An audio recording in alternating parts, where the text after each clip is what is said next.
ำสาระที่ทางท่านพระอาจารย์ได้มาพบปะโดยการนำข้อคิดก็ดีนำสาระธรรมก็ดีได้มาพบปะกับท่านในวันนี้ก็ถือว่าเป็นวันที่เป็นปีใหม่เนาะของชาวจีนชาวไทยเพราะเห็นมีการเฉลิมฉลองตั้งแต่เมื่อคืนที่ผ่านมาแล้วก็มาจนถึงในวันนี้ได้มีหลายผู้หลายคนเนาะตื่นเช้ามาด้วยความสดชื่นเบิกบานตื่นเช้ามาด้วยการได้ทำจิตทำใจตื่นเช้ามาด้วยการทำบุญทำกุศลพอสายมากลางวันมาก็ได้มีการออกท่องเที่ยวหรือมีการเดินทางไปยังสถานที่สำคัญจะเป็นวัดหรือว่าจะเป็นสถานที่ที่เคารพบูชาได้ไปกราบสักการะได้ไปทำบุญทำกุศลกันซึ่งอันนี้แหละก็ถือว่าเป็นสิ่งที่ดีในวันนี้ก็เลยอยากจะนำเรื่องที่เกี่ยวกับพวกเรามาว่าเราทุกคนที่ได้เกิดมาเป็นมนุษย์หรือได้เกิดมาเป็นคนนี่นะว่าเราคนเนี่ยเป็นผู้ที่มีดีอยู่3ดีมีดี3ดีคือดีอะไรบ้าง1ก็คือว่ามาดี2อยู่ดีและ3ก็คือว่าถ้าเราได้ทำบุญทำกุศลไว้นี่แหละจะเป็นการไปดีมาดีอยู่ดีไปดีทำไมถึงพูดอย่างนี้มีปราชญ์ท่านได้ฝากเป็นข้อคิดเอาไว้ว่ามาให้ดีมีธรรมประจำจิตดีจะติดต่อตั้งเมื่อยังอยู่ไปให้ดีมีธรรมเข้าค้ำชูดีจะอยู่แทนซากที่จากไปเป็นสิ่งที่อยากจะให้เรามาคิดดูว่าการมาดีของพวกเราเนี่ยมาอย่างไรแล้วการดีเนี่ยเราจะอยู่ด้วยการทำอะไรแล้วจะไปดีเนี่ยหมายความว่าเรามีอะไรที่ในขณะยังไม่ตายเนี่ยเราได้ทำแล้วเมื่อตายไปแล้วจะไปดีด้วยอะไรจะเป็นสิ่งที่จะนำเราไปดีคำว่าดีมาดีอยู่ดีไปดีเนี่ยก็เป็นเรื่องที่ขอทำความเข้าใจกับพวกเราตรงนี้ว่าการมาดีก็คือว่ามาด้วยการมีบุญมาเพราะบุญบารมีของพวกเราที่ทำเอาไว้นี่จึงการมานะการอยู่ดีนี่คืออยู่อย่างไรการอยู่ดีนี่ก็คือว่าอยู่อย่างมีคุณที่เป็นคุณค่าคุณที่เป็นคุณประโยชน์ที่เป็นคุณในการได้เกิดมีลมหายใจมีชีวิตอยู่ก็เป็นคนมีคุณแล้วการจะจากไปดีเนี่ยคือเราจะไปดีต้องมีทุนก่อนพวกเราทำการค้าการขายหรือทำการตลาดอะไรก็ต้องมีทุนนะด้วยเหตุนี้ก็เป็นสิ่งที่อยากจะให้เราคนมาร่วมกันฟังดิมาพิจารณากันหน่อยเนาะการที่พวกเรามาดีเพราะมีบุญเนี่ยก็เนื่องจากว่าในทางพุทธศาสนาเนี่ยได้กล่าวไว้ว่าการที่บุคคลหรือทุกคนที่ได้เกิดมาเป็นมนุษย์เนี่ยเพราะว่าเราทั้งหลายได้เป็นผู้ที่มีเขาเรียกว่าเป็นผู้ที่มีบุพเพกตัพยตาเพกตปุญญตาก็คืออะไรก็คือบุญเก่ากุศลเก่าหรือบุญกุศลที่เราเคยทำไว้ก่อนที่พวกเราทั้งหลายจะได้มาเป็นมนุษย์นะเราเมื่อทำบุญไว้มากทำความดีไว้มากๆเมื่อเราได้จากในภพภูมินั้นแล้วเนี่ยการที่จะได้มาเกิดอีกครั้งหนึ่งเราก็จะได้มาเกิดเป็นภพภูมิที่ดีอย่างการเป็นมนุษย์ถือว่าเป็นการเกิดที่ดีที่สุดถือว่าเป็นภพภูมิที่ดีที่สุดในการที่ได้เกิดมาเพราะว่าการที่เราทั้งหลายได้มาเป็นมนุษย์เนี่ยถือว่าเป็นสิ่งที่จะทำให้บุคคลผู้นั้นจะสร้างบุญญาบารมีเพื่อที่จะยกหรือเพื่อที่จะได้รับเพื่อที่จะได้ไปสู่ภพภูมิที่สูงกว่าของการเป็นมนุษย์เพราะมนุษย์นี่ก็ถือว่าเป็นภพภูมิที่สูงแล้วล่ะแต่ว่าที่สูงกว่าก็คือการที่พวกเราทั้งหลายนั้นจะได้ไปเป็นโน่นก็รู้ว่าเป็นผู้เข้าถึงนิพพานนะเป็นผู้ที่เข้าถึงนิพพานการที่จะไปถึงนิพพานได้ต้องมาอยู่ในภพภูมิของการเป็นมนุษย์เท่านั้นจะไปเกิดเป็นเทวดาเป็นพรหมหรือเป็นสัตว์หรือเป็นเปรตเป็นอสุรกายหรืออยู่ในภพภูมิอื่นเนี่ยไม่มีทางนะที่จะมาไปเป็นนิพพานได้หรือจะไปสู่นิพพานได้ไม่มีทางฉะนั้นการที่ได้เกิดมาเป็นมนุษย์นี่แหละเขาถือว่าเป็นภพภูมิเป็นบุญเป็นกุศลเป็นบารมีที่สูงที่สุดในการที่จะปฏิบัติตนเพื่อจะให้พ้น จากการที่จะเกิดแก่เจ็บตายแล้วก็จะไปสู่นิพพานได้หรือถ้าเกิดว่าจะต้องการเกิดอีกก็คือสามารถจะไปเป็นนิพพานได้นะเพราะนิพพานเนี่ยจะได้ทำให้ผู้ที่เป็นมนุษย์เท่านั้นในการที่จะได้ไปสู่นิพพานเมื่อปฏิบัติจนถึงเมื่อปฏิบัติจนได้ที่นะอย่างองค์พระสัมมาสัมพุทธเจ้าก็ได้มาตรัสรู้ในการเกิดมาเป็นมนุษย์ได้มาเข้าสู่นิพพานในการเป็นมนุษย์ในขณะที่ไปเป็นพรหมหรือเป็นเทวดาอยู่ไม่สามารถจะเป็นอรหันต์ได้ไม่สามารถจะเป็นพระพุทธเจ้าได้ฉะนั้นแล้วเนี่ยการเกิดมาดีเพราะมีบุญเนี่ยจึงถือว่าเป็นสิ่งที่สำคัญเป็นสิ่งที่ดีอยากจะให้พวกเราทั้งหลายนั้นได้ภูมิใจในการเกิดมาที่ได้เป็นมนุษย์นี้ด้วยการทำในสิ่งที่ถือว่าเป็นบุญบารมีนั่นเองเราท่านทั้งหลายเมื่อเราได้รู้อย่างนี้แล้วว่าการที่ได้เกิดมาเป็นมนุษย์เพราะบุญกุศลเก่าบุญกุศลที่เป็นภพในอดีตหรือก่อนที่จะมาเป็นมนุษย์ที่เราได้ทำไว้นั่นแหละที่ได้ส่งให้เราได้ขึ้นมาสู่โลกมนุษย์นี้ขึ้นแล้วก็ได้เป็นมนุษย์ขึ้นมาจึงเป็นเรื่องที่เราท่านทั้งหลายนั้นจะต้องได้ลำลึกนึกถึงเพื่อจะได้เกิดสติว่าบุญที่ทำไว้นี่มีมากเนาะแล้วทีนี้แล้วจะทำต่อไหมนี่คือสิ่งที่จะต้องถามตัวเราก่อนนะจะต้องถามก่อนว่าเราจะทำบุญต่อไหมเราจะทำอย่างไรทำให้มากกว่าเก่าไหมหรือทำเท่าเดิมหรือทำน้อยกว่าเก่านี่แหละคือสิ่งที่เราต้องมาคิดนะเพื่อที่จะทำให้เราได้รู้ว่าการเกิดมาดีเพราะมีบุญนี้สำคัญยิ่งในชีวิตนี้แล้วทีนี้เมื่อได้อยู่รอดเป็นมนุษย์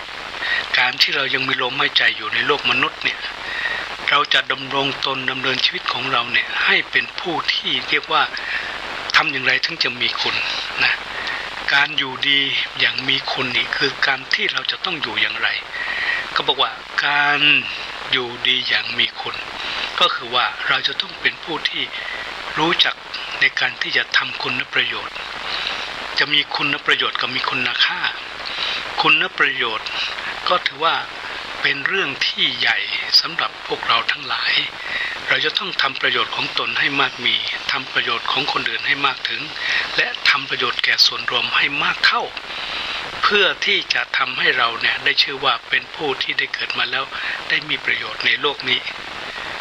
การทำประโยชน์นั้นทำได้มากมายหลายประการทำได้มากมายหลายสิ่งหลายอย่างทำได้หลายโอกาสหลายเวลาทำได้ในทุกสถานที่ทุกเวลาทุกลมหายใจเพราะประโยชน์ที่เกิดขึ้นกับตนเนี่ยก็คือการที่เราเป็นผู้ที่ปฏิบัติตัวเองให้เป็นผู้มีศีลและมีธรรมหรือเป็นผู้ที่ได้มีพลังนะการที่รักษาศีลก็เป็นการทำประโยชน์นะการทำประโยชน์ให้เกิดขึ้นกับตัวเราเองนะในขณะเดียวกันการทำประโยชน์ให้กับคนอื่นก็ด้วยการที่เราทั้งหลายได้มีการบริจาคทานก็ดีได้มีการไปช่วยเหลือแบ่งปันก็ดีด้วยการได้ไปเสียสละให้กำลังจิตกำลังใจหรือการมีจิตใจเอื้อเฟื้อเผื่อแผ่หรือการที่ได้สละแรงกายหรือสละแรงใจหรือการได้ไปช่วยมีความรักความสามัคคีอันนี้เป็นการทำประโยชน์ในเรื่องของการทำประโยชน์ด้านของการให้กับคนอื่นหรือให้กับสังคมและก็เป็นการทำประโยชน์ที่จะเรียกว่าทำโดยไม่ได้เลือกนะไม่ได้เลือกวันเวลาไม่ได้เลือกสถานที่ไม่ได้เลือกชนเรียกว่าชาติเชื้อวรรณะหรือไม่ได้เลือกเผ่าพันธุ์ไม่ได้เลือกชาติศาสนาไม่ได้เลือกว่าจะเป็นหญิงเป็นชายไม่ได้เลือกว่าจะเป็นสัตว์หรือเป็นสิ่งธรรมชาติหรือเป็นต้นไม้ดินน้ำคือเราทำประโยชน์ให้กับสิ่งเหล่านี้ได้ทำประโยชน์ให้กับสิ่งเหล่านี้ได้ถือว่าเป็นความดีที่ได้บำเพ็ญเป็นความดีที่ได้สร้างเป็นความงามที่ได้ประกอบ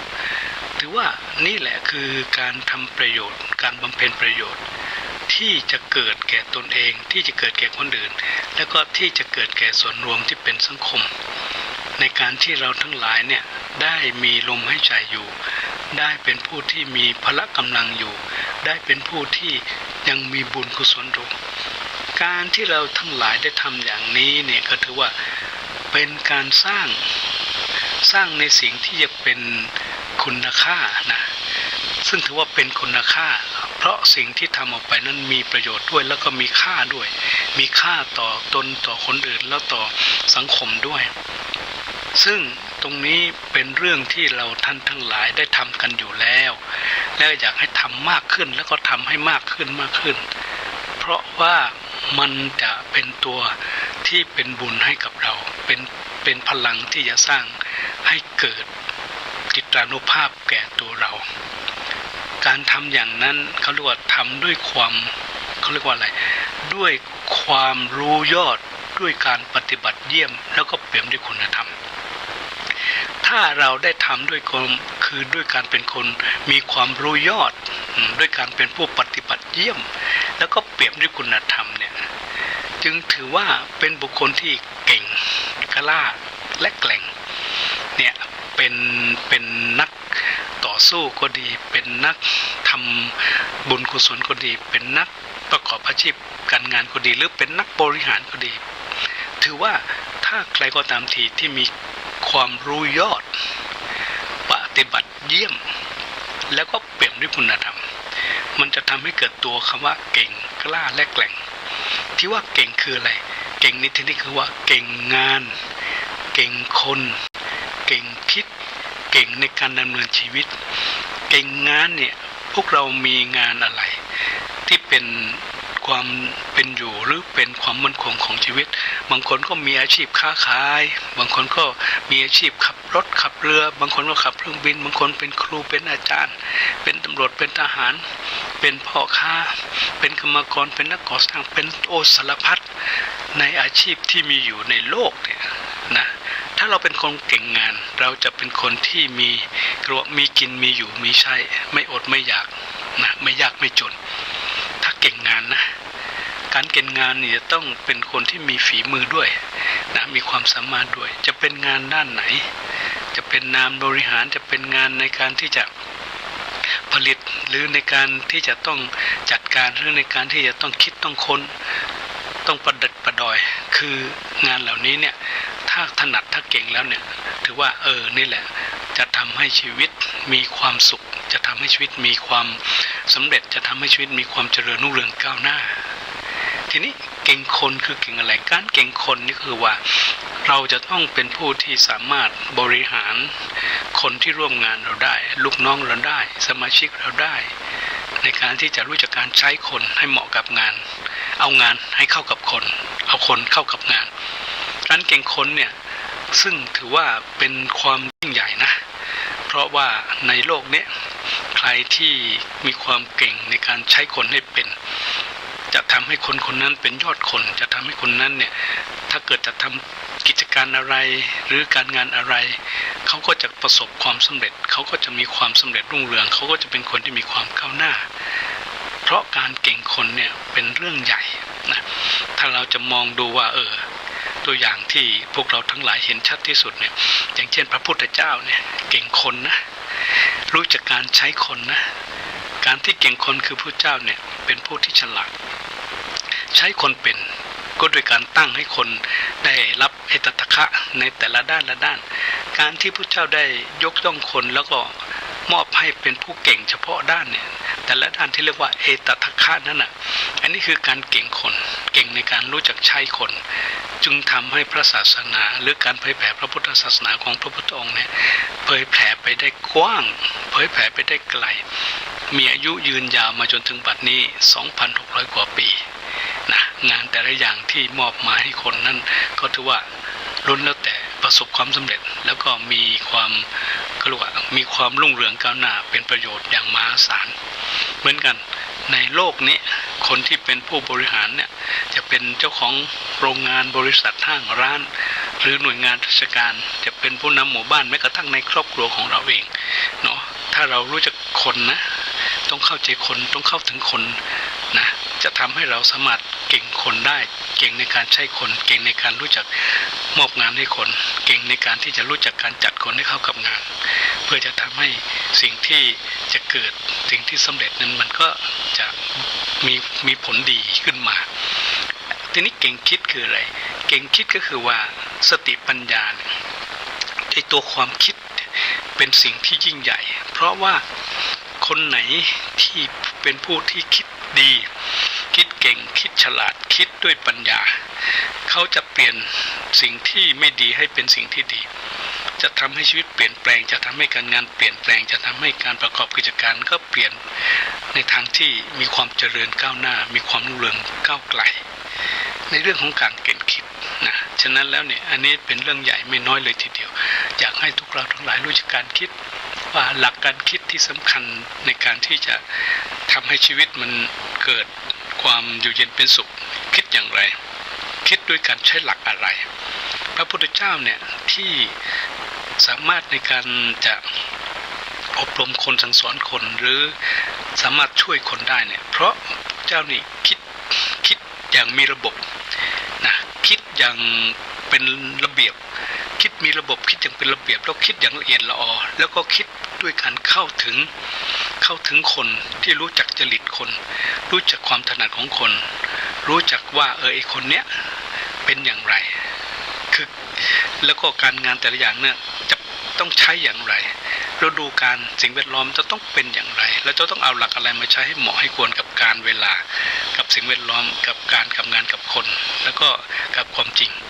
ฉะนั้นไอ้เรื่องการคิดนี่ก็เป็นเรื่องใหญ่นะเป็นเรื่องใหญ่นี่คือการเก่งคิดเก่งในการดำเนินชีวิตคนที่เกิดมาแล้วไม่มีใครที่เรียกว่าอยู่เย็นเป็นสุขตั้งแต่ต้นจนถึงตายเขาจะต้องเรียกว่าได้ประสบพบกับอะไรต่างๆมากมายในชีวิตฉะนั้นใครที่เก่งในการดำเนินชีวิตก็คือว่ารู้จักการที่จะพัฒนาตนเองรู้จักการยกระดับชีวิตของตนเองรู้จักการที่จะมีอาชีพเป็นหลักแหล่งของชีวิตตนเองรู้จักการทำให้มีความสุขในชีวิตของตนแล้วก็เป็นคนที่ประสบความสำเร็จที่เกิดขึ้นจากการดำเนินชีวิตของตนว่าในแต่ละวัยเป็นอย่างไรนะในแต่ละความรู้ความสามารถในแต่ละการงานในแต่ละความถนัดในแต่ละเรื่องของการที่จะทำและพัฒนาในสิ่งที่เป็นหน้าที่ของตนก็ดีเป็นการงานของตนก็ดีฉะนั้นการเก่งในการดำเนินชีวิตจึงเป็นสิ่งที่ยิ่งใหญ่ไม่น้อยจึงอยากจะฝากพวกเราทั้งหลายว่าเก่งและกล้าก็คือความเป็นนักสู้ไม่ท้อแท้ไม่หวั่นไหวต่ออุปสรรคปัญหาที่เป็นศัตรูของการดำเนินชีวิตที่เป็นอุปสรรคของการดำเนินงานเพราะอาศัยคุณธรรมเพราะอาศัยคุณความสามารถเพราะอาศัยสิ่งที่ถือว่าเป็นหลักที่จะยึดในการดำเนินของตนเช่นหลักคำว่าขันติก็ดีวิริยะก็ตามขันติคือความอดทนอดกลั้นนะวิริยะคือความขยันหมั่นเพียรอันเป็นวิญญาณหรือเป็นหัวใจของพระผู้ที่จะประสบความสำเร็จอย่างพุทธเจ้าเนี่ยถือว่าเป็นบุคคลผู้ที่มีหลักนี้อย่างที่สุดฉะนั้นการเกิดเป็นคนนี่ต้องพยายามอยู่ร่ำไปจนกว่าที่จะถึงจุดหมายปลายทางจนกว่าจะได้สำเร็จในสิ่งที่ได้ปรารถนาท่านจึงกล่าวว่าชีวิตไม่สิ้นก็ต้องดิ้นต่อไปมีชีวิตแล้วไม่ดิ้นรอแต่วันสิ้นลมหายใจถ้าเป็นอย่างนี้ก็ถือว่าน่าเสียดายที่เกิดมาเป็นมนุษย์แล้วไม่ได้ใช้ความเป็นมนุษย์ในการที่จะขับเคลื่อนพัฒนาและสร้างความดีสร้างบุญให้เกิดขึ้นกับตนด้วยเหตุนี้ก็อยากให้เราทั้งหลายกลับมาคิดว่าก้าวไปด้วยความหวังดีกว่าถอยหลังเพราะความเศร้าความหดหู่ความหมดกำลังใจล้มเพราะก้าวไปข้างหน้านี่ดีกว่ายืนเตะท่าอยู่กับที่เพราะข้อนี้เป็นข้อที่จะทำให้ชีวิตหมดประโยชน์หมดคุณค่าหมดความเป็นคนฉะนั้นแล้วนี่ก็อยากจะฝากพวกเราทั้งหลายว่าการที่เราจะประสบความสำเร็จในนั้นขอให้มีคาถาประจำตัวพระพุทธเจ้าได้มอบคาถาสำคัญให้กับทุกคนนะเพื่อจะเอามาใช้ในการดำเนินชีวิตให้เป็นผู้เก่งในการดำเนินชีวิต9คำนั้นก็คือคำว่าวิริเยนะทุกขมัจเจตินะวิริเยนะทุกขมัจเจติแปลว่าบุคคลจะพ้นความทุกข์ได้เพราะความเพียรคาถาข้อนี้เองที่ นำทำให้บุคคลในสมัยอดีตก็ดีแม้แต่ปัจจุบันก็ตามเขาถ้าเกิดว่าได้เอามาปฏิบัติแล้วเนี่ยประสบความสำเร็จอย่างเดียวไม่มีคำว่าล้มเหลวจะพบแต่ความรุ่งเรืองก้าวหน้าเท่านั้นคำว่าถ้าเรามีคาถาที่ว่าวิริยนะทุกขมัจเจตินี้เพราะความพยายามอยู่ที่ไหนความสำเร็จก็อยู่ที่นั่นที่ว่าอยู่ดีอย่างมีคุณเนี่ยคืออยู่อย่างไรท่านผู้ฟังทั้งหลายการอยู่ดีอย่างมีคุณเนี่ยคุณในที่นี้เนี่ยหมายถึงตัวเราเองตัวเรามีทั้งคุณวุฒิมีทั้งคุณสมบัติมีทั้งคุณประโยชน์มีทั้งคุณภาพและมีทั้งคุณธรรมพูดง่ายว่าถ้าเราอยู่ดีมี5คุณการอยู่ดีมี5คุณนี่ถือว่าเป็นสิ่งที่ประเสริฐเป็นสิ่งที่วิเศษคุณวุฒิคืออะไรคุณวุฒิในที่นี้หมายถึงความรู้หมายถึงปัญญานะไอ้ตัวความรู้เนี่ยเรามีคุณวุฒิด้านไหนมีคุณวุฒิอะไรคุณวุฒิที่เป็นระดับชั้นเช่นจะเป็นปริญญาตรีปริญญาโทปริญญาเอกอันนี้เขาเรียกว่าเป็นคุณวุฒิคือวุฒิการศึกษาเป็นสิ่งที่โลกนะได้มีการยอมรับเขาถือว่าไอ้ตัวความรู้เนี่ยเป็นเครื่องมือเป็นใบประกาศเปิดทางนะเป็นตัวที่ทั่วโลกยอมรับในการที่จะทำให้บุคคลผู้นั้นไปอยู่ในตำแหน่งในหน้าที่หรือไปทำงานหรือไปเป็นผู้นำหรือจะเป็นบุคคลที่จะนำนะคุณวุฒิตรงนี้เราทั้งหลายจึงต้องมีการศึกษาเราเรียนตั้งแต่เล็กๆจนถึงโน่นเลยอายุ30หรือไม่ก็20บางคนก็ตลอดชีวิตก็ต้องมีการศึกษาตลอดเวลาเพราะไอ้ตัวการศึกษานี้ถือว่าเป็นตัวที่จะทำให้เราได้คุณวุฒิมาคุณวุฒิมาไอ้ตัวคุณวุฒิที่เป็นใบประกาศไอ้ตัวคุณวุฒิที่ใบกระดาษที่เราทั้งหลายได้รับจากการไปเรียนไปจบมาแต่ละสถานที่แต่ละโรงเรียนแต่ละวิทยาลัยแต่ละมหาวิทยาลัยนั่นแหละเขาเรียกว่าเป็นไอ้ตัวคุณวุฒินะไอ้ตัวคุณวุฒิฉะนั้นคนตัวนี้จึงมีการแข่งขันกันอย่างมากมายแข่งขันกันอย่างยาวนานพวกเราได้ใช้เวลาในการไปเรียนรู้อยู่ในโรงเรียนหรือในสถานศึกษานี้ไม่ต่ำกว่า20ปีของแต่ละคนบางคนก็มากกว่าบางคนก็ตลอดชีวิตเลยฉะนั้นไอ้ตัวคุณวุฒิซึ่งพวกเราทั้งหลายได้มีโอกาสในการได้ศึกษาเราเรียนตรงนี้ก็อยากจะให้ที่กำลังเรียนอยู่เนาะเราก็ต้องมุ่งมั่นตั้งใจทุ่มเทเอาให้เต็มที่คนที่เรียนจบมาแล้วก็ขอให้ได้มีการนำมาทบทวนในนำมาศึกษาเพิ่มเติมอยู่ตลอดเวลาเพราะจะเป็นการเพิ่มคุณวุฒิที่เป็นความรู้ที่เป็นปัญญาให้พวกเรานี้สูงขึ้นไปทีนี้คุณสมบัติคือว่าการที่บุคคลผู้นั้นมีความถนัดมีความเก่งหรือมีความเฉลียวฉลาดหรือเป็นคนมีความสามารถนะเขาเรียกว่าคุณสมบัติจะเป็นหญิงเป็นชายจะเป็นช่างโน่นช่างนี่จะเป็นหมอนั่นหมอนี่คือหมอฟันหมอตับหมอไตหมอหูหมอตาหมอจมูกหมออะไรต่างๆอันนี้คือเป็นคุณสมบัติเฉพาะที่เรียกว่าเขาได้เป็นอย่างนั้นตำรวจทหารก็มีคุณสมบัติที่จะเอาว่าคนจะมาเป็นตำรวจทหารต้องมีคุณสมบัติอย่างนี้คนจะเป็นครูก็ต้องมีคุณสมบัติอย่างนี้คนที่จะมาเป็นพระเป็นสามเณรก็ต้องมีคุณสมบัติอย่างนี้คนที่จะเป็นสสอะไรก็คือเขาจะมีคุณสมบัติฉะนั้นก็ถือว่าไอ้ตัวคุณสมบัตินี้เป็นตัวที่จะชี้ชัดลงไปในสิ่งที่เป็นตัวของคนนั้นนะทีนี้คุณประโยชน์คืออะไรก็คือที่มีความรู้ความสามารถแล้วก็ได้มีคุณที่เอาไปทำให้เกิดประโยชน์ไม่ว่าจะเป็นประโยชน์ในตัวเองก็คือสามารถจะมีการมีงานมีอยู่มีกินมีบ้านมีที่แล้วก็มีเงินมีทองนะประโยชน์ที่ทำให้กับครอบครัวก็เป็นประโยชน์เรื่องของการที่สามารถทำให้ครอบครัวมีกินมีใช้ทำให้ครอบครัวมีที่อยู่ที่กินทำให้ครอบครัวมีเงินมีทองทำประโยชน์ทีนี้ประโยชน์ที่ทำให้กับสังคมก็เป็นการไปทำให้สังคมมีความเจริญจะเป็นเรื่องของการไปทำเป็นผู้นำด้านเศรษฐกิจก็ดีด้านการศึกษาก็ดีด้านกฎหมายก็ดีด้านปกครองก็ดีด้านตรงนั้นก็ดีคือทำประโยชน์ช่วยคนให้คนได้มีความอยู่เย็นเป็นสุขให้คนได้อยู่ดีมีสุขกันทำประโยชน์ให้กับส่วนรวมทำประโยชน์ให้กับสังคมนะจะเป็นด้านไหนก็ได้ ที่เป็นประโยชน์แก่คนหมู่มากนะก็เขาเรียกว่าเป็นคุณประโยชน์ทีนี้เป็นคุณภาพคืออะไรคุณภาพก็คือว่าการที่บุคคลคนนั้นเป็นผู้ที่มีความเก่งนะเป็นผู้ที่มีความคำดีคุณภาพนี้คือการทำอะไรออกมาแล้วนี่มันทำให้สิ่งที่ทำมานั้นมีคุณภาพเช่นการได้ทำน้ำดื่มเนี่ยแล้วก็ทำน้ำดื่มให้มีคุณภาพมีความสะอาดแล้วก็ไม่มีอันตรายหรือการได้เย็บผ้าเย็บเสื้อตัดกางเกงก็เป็นเกงที่มีคุณภาพนะ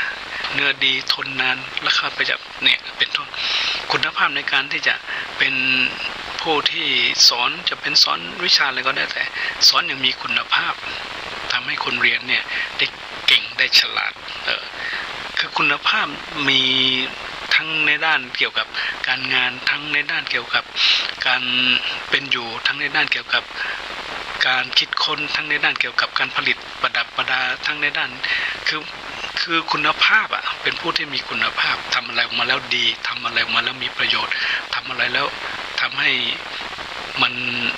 มีคุณคือมีคุณทำให้คนใช้คนที่บริการก็จะมีความประทับใจแล้วก็สามารถจะให้ความสุขกับคนได้อย่างเต็มที่นี่คือคุณภาพทีนี้คุณธรรมคืออะไรกลุ่มนี้ก็คือเป็นผู้ที่มีความประพฤติที่ดีงามเป็นผู้ที่มีศีล5ก็ดี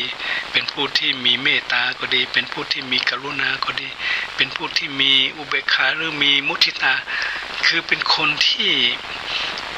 ปฏิบัติดีพูดดีคิดดีทำดีนี่คือมีคุณธรรมนะพูดดีคิดดีทำดีถ้าเราหรือใครก็ตามทีเวลาคิดให้มันดีเวลาพูดให้มันดีเวลาทำให้มันดีแบบไหนดีคือว่าในทางที่เป็นบุญเป็นกุศลดีในทางที่เป็นประโยชน์เป็นคุณดีที่ไม่ทำให้เดือดร้อนดีที่ไม่ทำให้ตัวเองเดือดร้อนอันนี้ก็คือว่าเป็นผู้มีคุณธรรมฉะนั้นแล้วเนี่ยเป็นเรื่องใหญ่สำหรับเราทั้งหลายว่าความสุขในการที่จะทำให้เราเป็นผู้มีคุณธรรมเนี่ยมากมายมหาศาลมากกว่าการเป็นผู้จะมีคุณวุฒิมากกว่าที่จะเป็นผู้ที่มี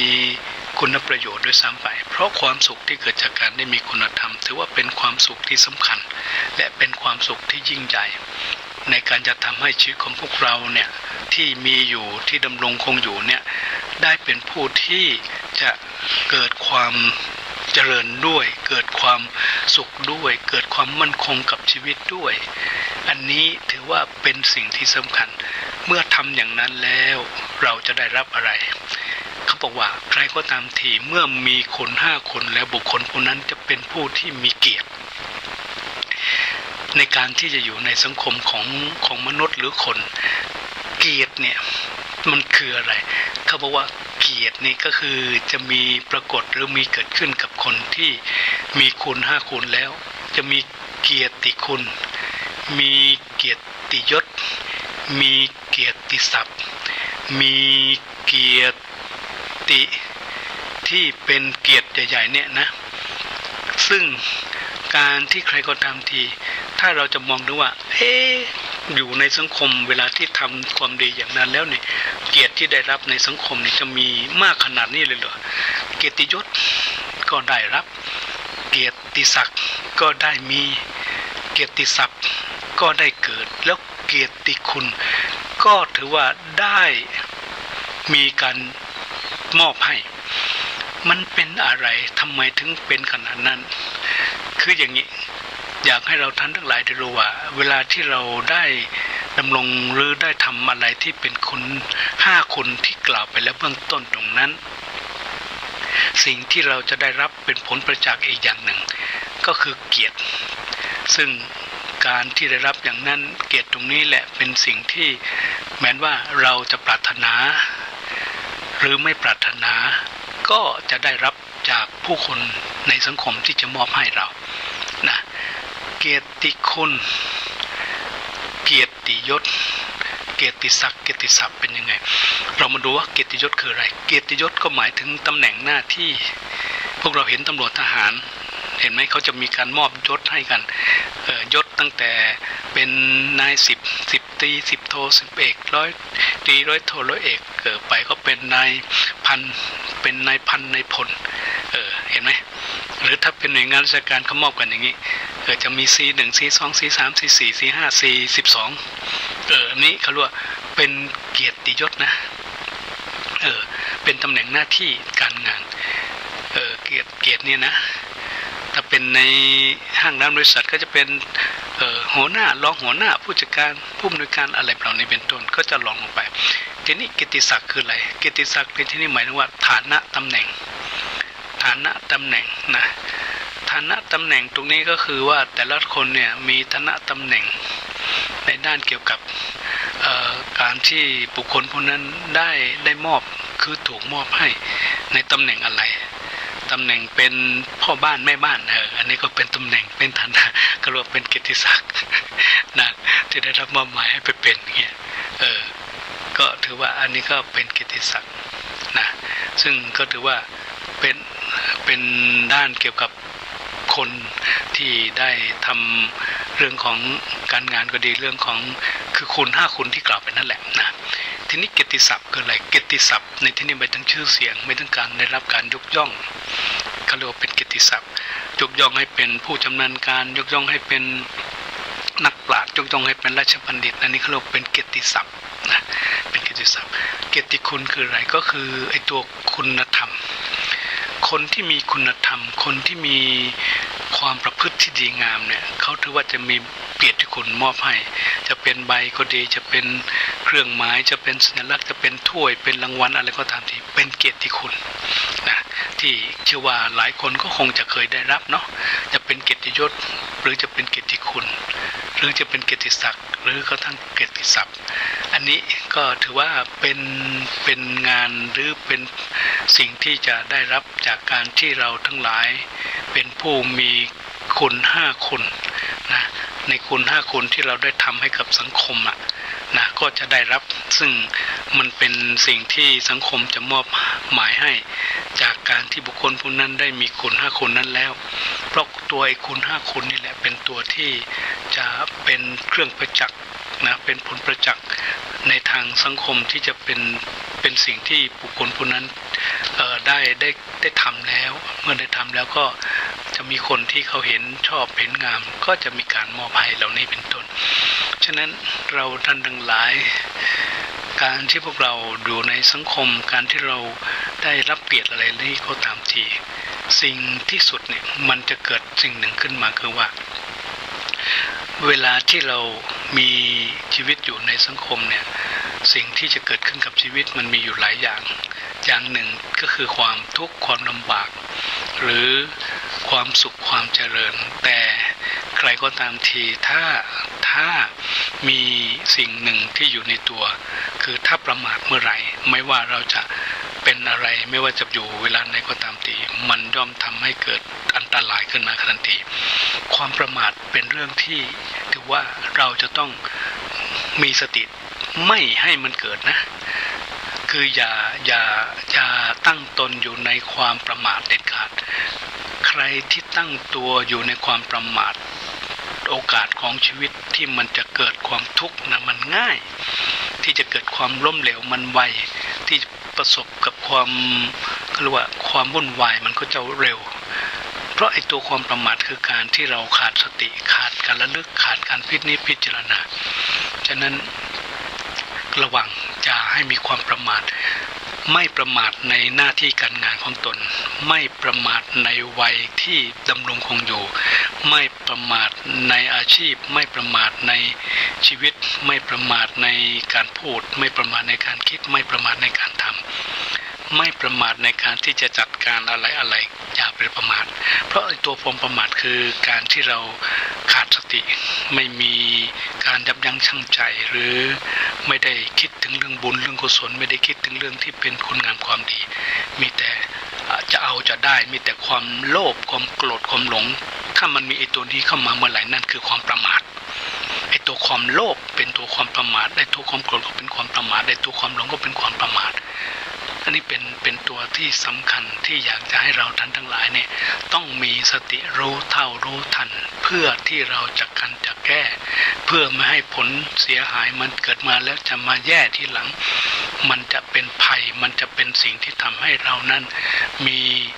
แต่อุปสรรคมีแต่ปัญหาแล้วก็มีแต่ความทุกข์นานาประการก็ขอให้อย่าประมาทนะเกิดเป็นคนเนี่ยก็ถือว่าเราทั้งหลายเนี่ยเกิดเป็นคนเราต้องเตรียมนะเตรียมอะไรถ้าเราเตรียมในสิ่งที่เป็นบุญเตรียมในตนที่มีคุณธรรมศีลธรรมเตรียมในสิ่งที่เป็นความอยู่เย็นเป็นสุขไอ้ตัวนี้คือเราจะต้องเตรียมเขาบอกว่าไงคือให้เตรียมตัวก่อนตายนะต้องเตรียมตัวก่อนตายเตรียมกายก่อนแต่งเตรียมน้ำก่อนแล้งเตรียมแบงก่อนจะเดินทางผู้ที่เตรียมพร้อมอย่างนี้ก็ถือว่าจะเป็นคนที่ไม่ประมาทนะถ้าเตรียมพร้อมอย่างนี้เราจะเป็นคนไม่ประมาททำไมถึงเป็นอย่างนั้นก็เพราะว่าการเตรียมตัวก่อนตายคือเราต้องรู้นะว่าเราทุกคนต้องตายมันตายได้ตลอดเวลาไม่จำเป็นว่าเจ็บไข้ได้ป่วยแล้วตายไม่เพราะความตายไม่ได้เลือกว่าเป็นไข้หรือไม่เป็นไข้ไม่ได้เลือกว่าเป็นหญิงหรือเป็นชายไม่ได้เลือกกลางวันไม่ได้เลือกกลางคืนไม่ได้เลือกเวลามันตายได้ทุกเวลาฉะนั้นคือเราต้องเตรียมพร้อมมายังไงความตายมันจะเข้ามาถึงเราตลอดเวลาฉะนั้นเราก็อย่าประมาทแล้วก็ทีนี้เมื่อเราเตรียมตัวก่อนตายเตรียมกายก่อนแต่งตรงนี้ก็หมายว่าร่างกายของเราที่มีกำลังอยู่ตอนนี้ขอให้เรานั้นได้ดูแลรักษาได้รู้จักการทำให้มีความแข็งแรงทำให้สุขภาพแข็งแรงทั้งกายทั้งจิตต้องทำให้แข็งแรงแล้วก็ใช้งานให้เต็มที่ใช้งานให้เจริญก้าวหน้าอย่างที่สุดเนี่ยคือการเตรียมกายให้พร้อมในการที่จะทำให้เรียกว่าร่างกายก็แข็งแรงจิตใจก็เบิกบานไอ้ตัวร่างกายแข็งแรงนี่แหละที่จะเป็นกำลังในการที่จะทำให้ทำดีได้มากทำงานได้สำเร็จแล้วก็ทำถึงทุกอย่างนั้นก็จะประสบแต่ความรุ่งเรืองก้าวหน้านะเพราะร่างกายแข็งแรงโรคภัยไข้เจ็บก็เบียดเบียนน้อยๆเนี่ยอันนี้เขาเรียกว่าเป็นการเตรียมกายก่อนแต่งนะเตรียมน้ำก่อนแล้งก็คือว่าเราอย่าคิดว่าเฮ้ยตอนนี้เรามีทุกอย่างแล้วอย่านะเพราะฤดูกาลเนี่ยแต่ละฤดูกาลเนี่ยมันมีผลที่จะทำให้การงานหรือการดำเนินชีวิตหรือความเป็นอยู่ของเรานั้นเปลี่ยนได้ตลอดเวลาฉะนั้นต้องเตรียมพร้อมไม่ว่าฤดูไหนมาจะเป็นฤดูหนาวฤดูแล้งฤดูฝนต้องเตรียมพร้อมว่าฤดูนี้ต้องทำอย่างนี้ฤดูนั้นต้องทำอย่างนั้นแล้วจะทำให้เป็นผู้ที่เรียกว่าอยู่ในโลกกับธรรมชาติจะทำให้ธรรมชาติอยู่กับเราอยู่กับเขาคืออยู่กับธรรมชาติได้ทำให้เกิดความรุ่งเรืองก้าวหน้าในงานที่เราทำมีความสุขในตัวเราที่อยู่อันนี้คือการที่เรารู้จักเตรียมน้ำก่อนแรงเตรียมแบงก่อนออกเดินทางแน่นอนว่า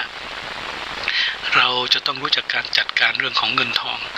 นะว่าเงินทองที่ได้มาเนี่ยต้องแบ่งเป็นอย่างไรเราต้องจัดเก็บอย่างไรเราต้องจัดการบริหารมันอย่างไรเพื่อจะทำให้เงินทองที่ได้มาเนี่ยมันจะเป็นตัวที่ทำให้หนึ่งคือมีความสุขสร้างความสุขสองคือว่าสร้างความเจริญรุ่งเรืองก้าวหน้าในงานในการที่ทำสามคือว่าสร้างความดีสร้างบุญสร้างกุศลสร้างสังคมสร้างโลกนะฉะนั้นแล้วเนี่ยไอ้เรื่องของการจัดเรื่องของเงินทองเนี่ยมันเป็นสิ่งที่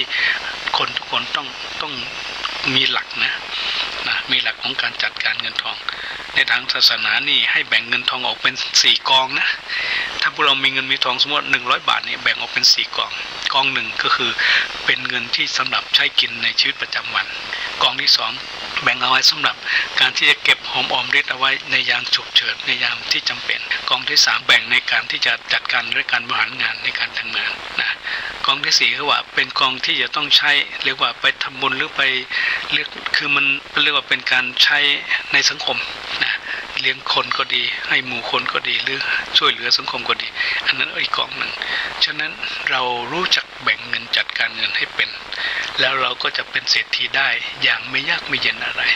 อันนี้แหละเขาเรียกว่า เป็นการเตรียมแบงก์ก่อนจะออกเดินทางเพราะชีวิตของเราเนี่ยเดินทางอยู่วันเราเดินทางทุกเวลาลมหายใจเรามันทำงานเวลามันเหมือนกับการเดินทางของชีวิตจุดทุกเวลาเหมือนกันโดยเหตุนี้ก็อยากจะฝากพวกเราคนว่าขอให้เราดันมีสตินะมีส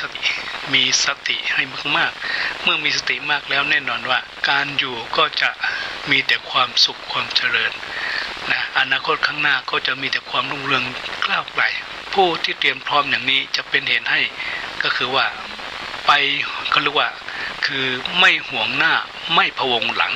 จะเป็นเหตุให้เรานั้นไม่ห่วงหน้าไม่พะวงมองไปข้างหน้า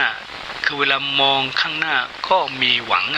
พอมองข้างหลังก็มีแต่ความสุขอยู่ก็จะสบายไปก็จะสะดวกอยู่ก็ไม่ลำบากจากก็ไม่ลำเค็ญอยู่ก็มีคนรักจากก็มีคนอาลัยและบันเทิงเริงใจทั้งในโลกนี้คือโลกที่เราอยู่นี้นะแล้วก็โลกหน้าการเตรียมจะทำให้เราพร้อมการซ้อมจะทำให้เราไม่หวั่นไหว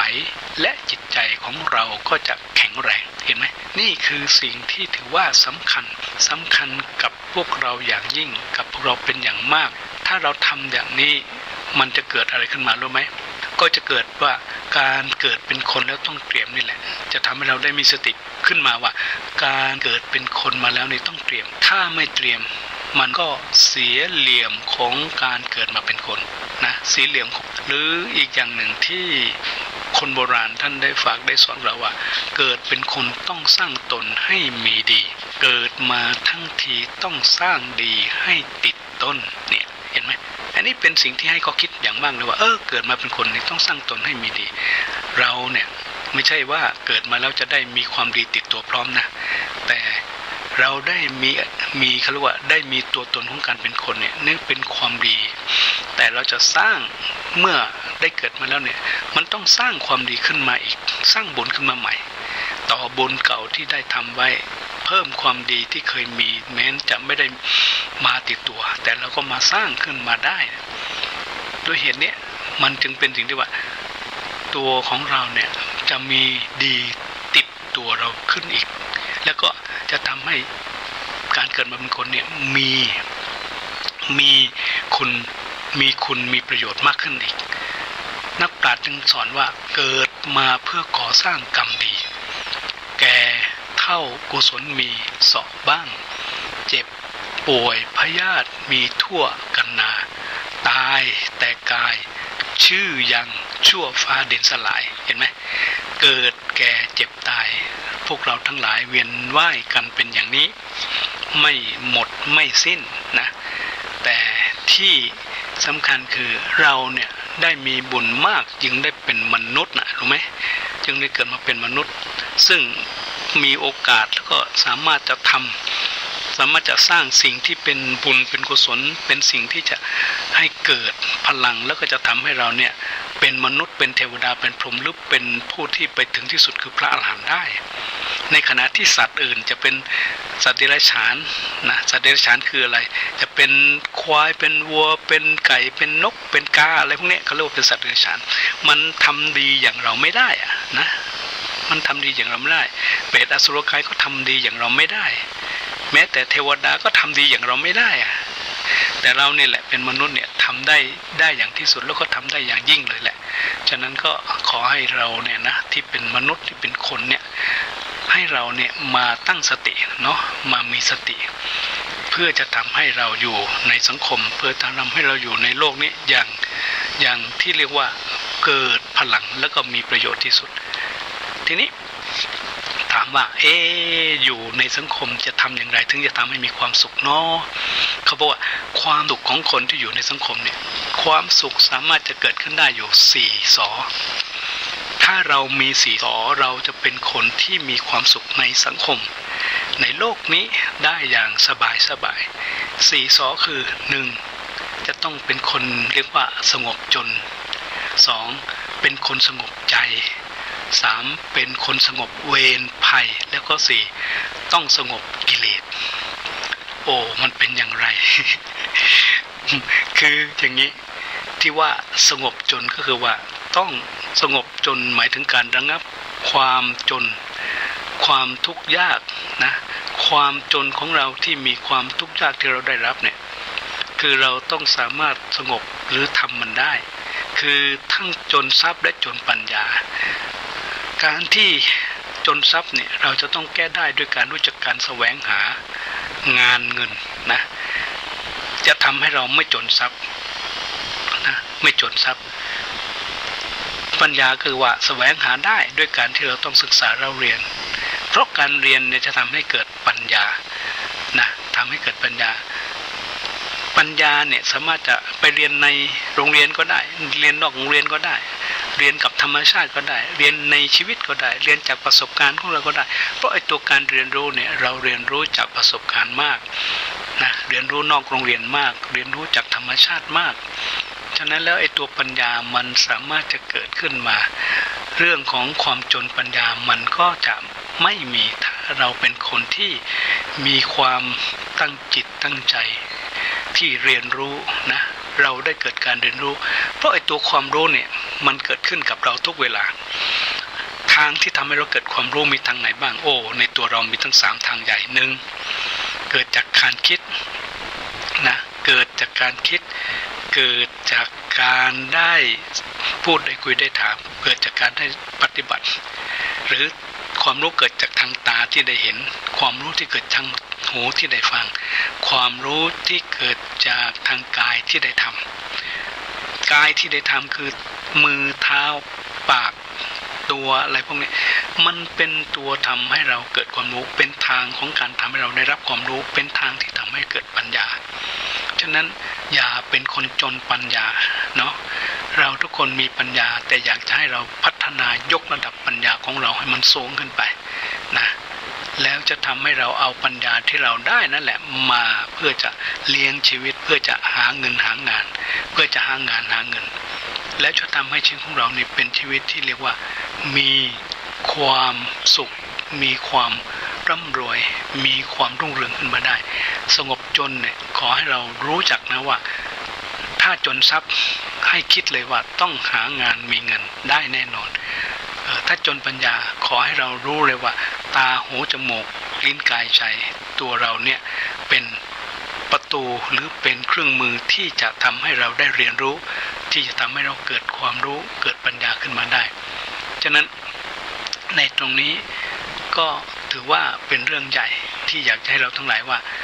จนทรัพย์แก้ด้วยรู้จักแสวงหาจนปัญญารู้จักการศึกษาค้นคว้ารักษาให้ดีด้วยการมีกัลยาณมิตรแล้วก็เลี้ยงชีวิตให้เหมาะสมพอดีด้วยเหตุนี้การที่เรียกว่าสงบจนเนี่ยมันจึงเป็นเรื่องใหญ่ว่าขอให้เราอยู่ในหลักที่ว่าการที่เราจะอยู่ในการสงบจนถ้าเราจะไม่ต้องการให้เกิดความสงบจนเนี่ยจึงต้องเป็นคนที่เรียกว่าหาทรัพย์ได้ด้วยการแสวงหานะรักษาดีด้วยการมีกัลยาณมิตรเลี้ยงชีวิตชอบที่เหมาะสมพอดีแล้วก็ให้สามารถใช้หูตาจมูกกายใจของเรานี้ได้เป็นที่ในการทำให้เกิดปัญญานะได้เป็นที่ในการทำให้เกิดปัญญาถ้าทำได้อย่างนี้เราจึงชื่อว่าเป็นบุคคลผู้ขยันหมั่นเอาธุระทำงานเหมาะแก่จังหวะย่อมหาทรัพย์ได้ดังคำบาลีที่เป็นศาสนสุภาษิตว่าปฏิรูปการีธุระวาอุทธาตาวินทเตทนังแปลว่าบุคคลผู้มีความขยันหมั่นเอาธุระทำงานเหมาะสมแก่จังหวะย่อมหาทรัพย์ได้จนปัญญาต้องแสวงหาความรู้เพื่อให้รู้จักให้รู้จริงรู้แจ้งรู้ในชีวิตรู้ปัจจุบันเป็นยุคแห่งการเรียนรู้เป็นยุคแห่งการแข่งขันที่บุคคลต้องหาอะไรรู้ไหมหาทั้งปัญญาหาทั้งทรัพย์หาทั้งเงินทั้งงานหาให้ทันกินให้รู้เท่าทันการทำงานให้ทันเขาแล้วก็อย่าหลงเงาอย่าเมาตัวเองบุคคลผู้มีปัญญาเนี่ยแม้เกิดปัญหาก็นำพาตัวเอารอดเพราะปัญญานรานังรัตนังปัญญานี่แหละเป็นแก้วของนรชน ปัญญาโลกัสสมิงปโชโตปัญญานี่แหละเป็นแสงสว่างในโลกไม่มีอะไรที่จะสว่างเท่าปัญญาฉะนั้นปราชญ์ท่านได้ให้เป็นบทข้อคิดคติสอนใจว่ามีปัญญาพาตนให้พ้นผิดรู้จักคิดเหตุผลพ้นกังขาทำอะไรเหมาะเจาะเพราะปัญญาช่วยรักษาตนให้พ้นภัยเห็นได้ว่านี่แหละการที่เราจะเป็นคนที่สงบจนได้ด้วยการทำในการที่จะทำให้มีปัญญาที่เป็นแสงสว่างที่ยิ่งใหญ่ในโลกและเป็นแสงสว่างส่องนำทางเดินชีวิตของพวกเราที่จะส่องทางเดินทั้งกลางวันก็ส่องได้โดยปัญญาทั้งกลางคืนก็ส่องได้โดยปัญญาแม้กลางวันจะมีแสงดวงอาทิตย์กลางคืนจะมีแสงดวงจันทร์แต่แสงสำคัญนั่นคือแสงแห่งปัญญาเนาะที่จะช่วยส่องให้เรานั้นได้พบแสงสว่างได้พบความสว่างแล้วก็จะทำให้ชีวิตเกิดความสว่างเกิดความสงบและเกิดความสุขขึ้นมาได้บุคคลผู้ที่อับจนเพราะเป็นคนอะไรรู้ไหมคนอับจนจนทรัพย์เพราะไม่มีเงินใช้จนตรอกเพราะไม่มีทางไปจนใจเพราะไม่มีทางคิดจนแต้มเพราะไม่มีทางจนมุมไม่มีทางหนีนี่แหละเขาว่าเป็นชวนให้คิดชวนให้นึกถึงบทกวีของปราชญ์ทั้งหนึ่งที่ได้สอนไว้ว่าเว้นวิจารณ์ว่างเว้นสดับฟังเว้นที่ถามอันยังไปรู้เว้นเล่าลิขิตสังเกตว่างเว้นนาเว้นดังกล่าวหาผู้ปราชญ์ได้ด้วยหรือก็คือว่าเรานั้นถ้าอยากรู้ต้องขยันหมั่นดูหมั่นฟังหมั่นคิดหมั่นพูดหมั่นถามหมั่นในการจะสังเกตหมั่นในการจะจดจะจำหมั่นในการจะจดจะคิดจะเขียนเหล่านี้อย่างนี้รับรองได้ว่าเราจะเป็นคนที่ไม่จนที่นี่สงบใจคืออะไรสงบใจคือว่าไม่ฟุ้งซ่านไม่รำคาญจิตปราศจากนิวรธรรมปราศจากอะไรที่เป็นนิวรธรรมปราศจากกามฉันทะคือความมากในกามปราศจากพยาบาทนะปราศจากความมาฆาตพยาบาทนะปราศจากการประมาทรุ่มหลงการที่มีถูกท้อถอยนะก็คือว่า